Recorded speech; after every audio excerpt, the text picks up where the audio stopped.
Assalamualaikum warahmatullahi wabarakatuh. Kita bertemu lagi dalam topik yang seterusnya, bab 1 tingkatan 3, dalam subtopik faktor-faktor kedatangan kuasa barat ke negara kita. Okey, cikgu akan terangkan pada kamu sedikit sebanyak apakah kuasa-kuasa barat yang berminat terhadap negeri kita. Pada awalnya terdapat 5 buah kuasa barat yang berminat untuk datang ke Timur dan juga Asia, iaitu Belanda, Portugis, Spanyol, British dan juga Perancis. Okey. Faktor yang paling utama mendorong kedatangan kuasa barat ialah disebabkan oleh kestabilan dan juga kemakmuran yang terdapat di tanah Melayu khususnya dan juga di Asia amnya. Okey. Sebelum itu, cikgu nak, kalau boleh kamu tolong buka buku teks dan jadikan sebagai rujukan dalam muka surat 10, 11, 12 dan juga muka surat 13 sebagai rujukan kamu di rumah. Okey, dah sedia dengan buku teks? Baiklah. Pada awal abad ke-16, Spanyol merupakan kuasa besar penjajahan barat kerana mereka merupakan mereka memonopoli perdagangan di Eropah hasil daripada tanah-tanah jajahan mereka lah, kerana mereka mempunyai tanah jajahan yang banyak dan juga mempunyai sumber bahan asli dan juga hasil bumi yang banyak. Okey. Kemudian dalam masa yang sama, Spanyol dan juga Portugis menguasai perdagangan di Eropah. Kemudian pada akhir abad ke-17 muncul pula kuasa besar yang lain di Eropah, iaitu British dan juga Belanda. Okey. Pada tahun 1600 Syarikat Hindia Timur Inggeris telah pun ditubuhkan. Apa peranan syarikat ini? Okey, syarikat ini berperanan sebagai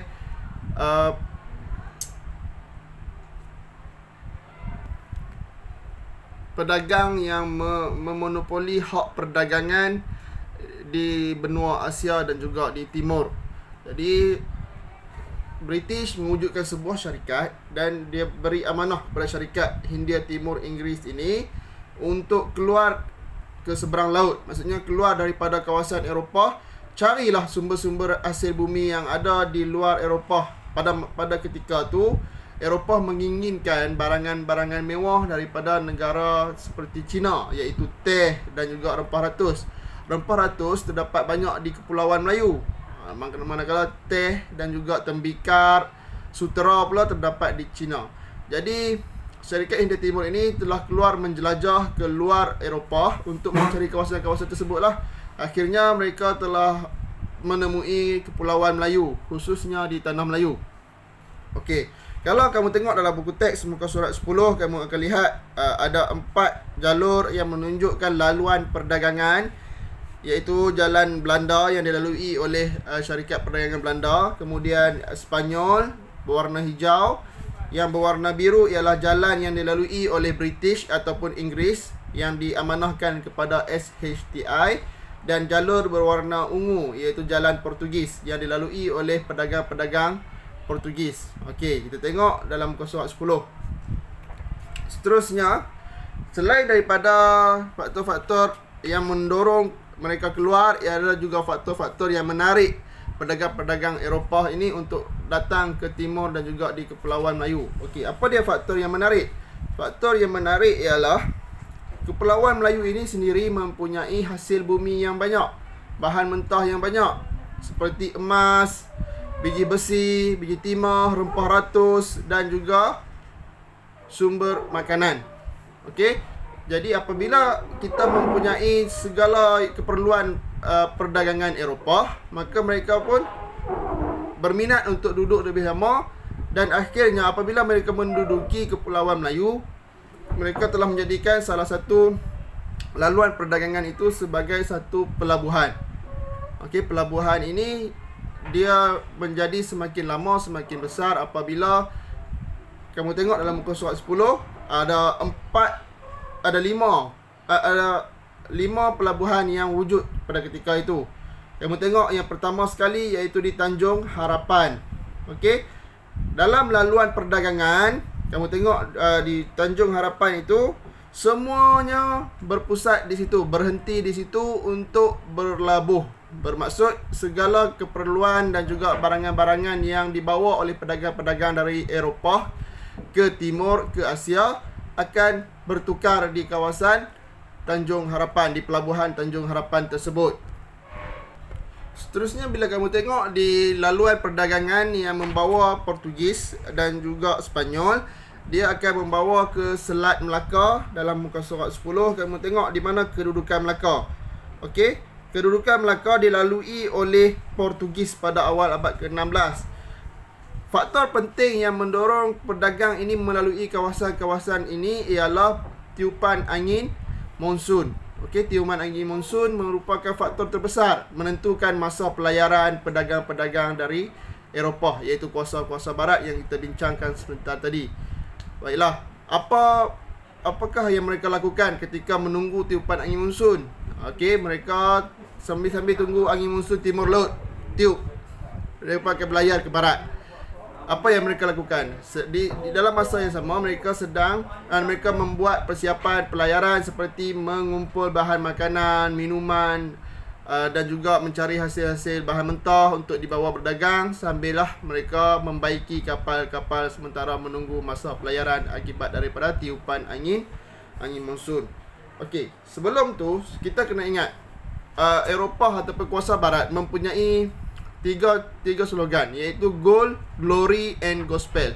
Gold ini ialah emas ataupun mereka mencari kepada kekayaan. Glory ialah kemewahan atau kuasa, iaitu mereka ingin mendapatkan meluaskan tanah jajahan. Dan ketiga ialah Gospel, iaitu ketuhanan, iaitu mereka pada masa itu ingin menyebarluaskan faktor agama Kristian. Mereka ingin menyebarkan agama Kristian ke kawasan di Asia dan juga di Timur.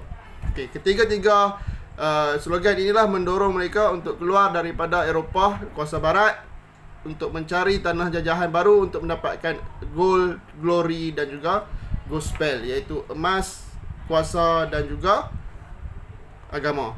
Okey. Apabila masuk kepada abad ke-17 dan juga abad ke-18, telah berlaku revolusi perindustrian di Britain ataupun Eropah. Okey, apakah revolusi perindustrian ini? Revolusi perindustrian ini bermaksud pada zaman itu telah berlaku proses penghilangan bahan makanan dan juga pembuatan kenderaan seperti kereta dan juga gudang-gudang perniagaan. Okey, kita tengok apabila mereka nak mengetingkan makanan, mereka memerlukan sumber bahan mentah seperti biji timah dan juga biji besi untuk dibuat kenderaan. Kereta kan, nak buat kereta, nak mengetingkan makanan, nak bina bangunan, memerlukan biji besi ataupun bahan-bahan binaan yang banyak. Akibat daripada revolusi perindustrian itulah yang telah mendorong kuasa-kuasa barat ini keluar untuk mencari bahan-bahan mentah tersebut di kepulauan Melayu. Okey. Di samping itu, bila mereka telah mula mengeluarkan bahan industri yang banyak seperti makanan dan juga kenderaan dan sebagainya, mereka memerlukan pasaran untuk menjual barangan tersebut. Di samping mereka cari hasil bahan mentah, hasil bumi di negara Kepulauan Melayu dan Asia, mereka turut dalam masa yang sama menjual ataupun memasarkan produk-produk barangan siap mereka di pasaran yang baru, iaitu pasaran di Asia ini. Okey. Contohnya dalam perkembangan industri kereta menyebabkan permintaan terhadap getah asli meningkat untuk mencipta tayar. Okey, mencipta tayar menggunakan getah. Jadi getah di Eropah dah habis ataupun tak ada. Jadi mereka terpaksa keluar untuk mencari getah di luar kawasan Eropah. Okey. Kemudian sebagai penebat elektrik juga memerlukan getah. Kita tengok dalam contohnya wayar, kan? Kita tengok wayar ni yang digunakan untuk menutupi wayar elektrik ini ialah getah. Jadi itu adalah merupakan faktor yang mendorong mereka keluar untuk mencari barangan-barangan mentah di kawasan Kepulauan Melayu. Selain daripada itu, mereka juga turut bukannya mai beli getah semata-mata. Mereka datang dan ingin menjimatkan kos. Mereka tanam getah kerana tanah Melayu ini mempunyai kawasan tanah yang subur. Kerana iklim di sini dan juga cuaca di sini lebih sesuai untuk penanaman getah. Selain daripada getah, mereka juga turut menanam tebu untuk dijadikan gula, padi sebagai bahan makanan seperti beras dan juga tembakau untuk dijadikan rokok. Okey, selain daripada itu, akibat daripada tanah kita yang subur dan kaya, mereka juga turut ambil biji besi, timah, emas dan juga sebagainya lah. Okey. Dalam masa yang sama, faktor yang turut mendorong mereka datang ke tanah Melayu ialah pembukaan terusan Suez. Terusan Suez, kalau kamu tengok dalam muka surat 10, kita balik kepada muka surat 10. Okey, laluan kuasa-kuasa barat ini mesti melalui Tanjung Harapan. Okey, apabila terusan Suez dibuka, laluan perdagangan mereka tidak perlu lagi melalui Tanjung Harapan. Sebaliknya, mereka hanya perlu merentasi kawasan yang ada di tengah-tengah. Rancangan kamu tengok dekat tengah tu, dia sempit sikit. Di situlah terusan Suez dibuka. Maksudnya bila terusan Suez ini buka, mereka dapat memendekkan jarak perjalanan dan juga dapat menjimatkan kos perjalanan mereka. Okey.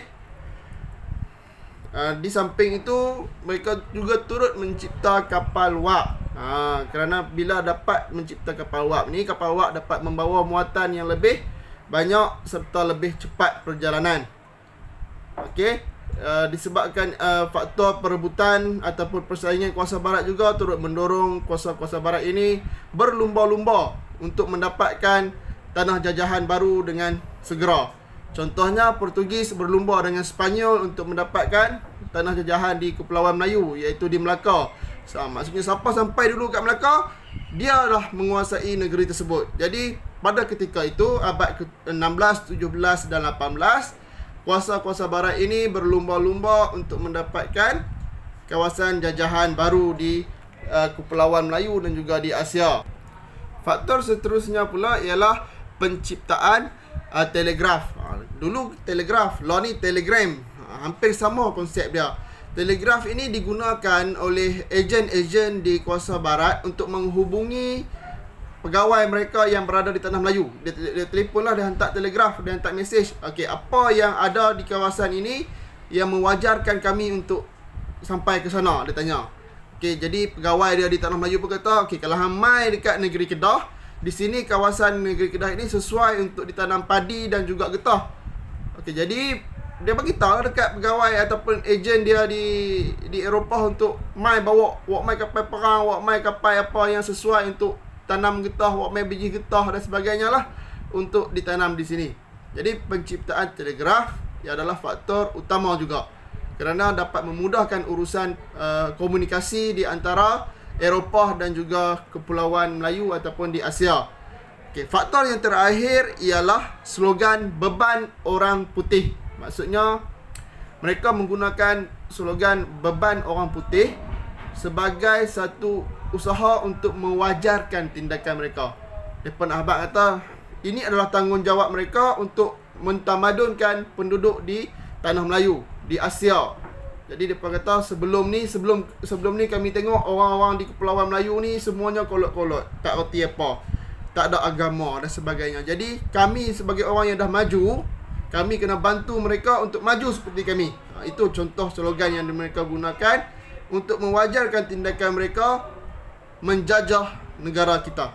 Okey, itu sahaja faktor-faktor yang mendorong dan juga menarik minat kuasa luar Eropah, kuasa barat untuk menjajah negara kita. Sekarang saya ingin bagi latihan. Kamu tolong salin dan juga jawab, kemudian hantar dalam grup jawapan ini. Okey, bersedia dengan pen dan juga kertas. Soalan yang pertama, mengapakah Barat memerlukan pusat pengumpulan barang yang terletak di tengah-tengah laluan perdagangan di antara India dengan China? Okey, yang kedua, nyatakan kepentingan pelabuhan persinggahan. Yang ketiga, jelaskan kepentingan revolusi perindustrian kepada negara-negara Eropah. Okey, jawab ketiga-tiga soalan itu dan hantar kepada saya dalam grup WhatsApp kelas kita. Sekian, sehingga berjumpa lagi dalam tajuk persaingan antara kuasa barat untuk mendapatkan tanah jajahan. Sebelum itu, sila study dulu tajuk ini sebelum kita berjumpa lagi di kelas yang akan datang. Assalamualaikum warahmatullahi taala wabarakatuh.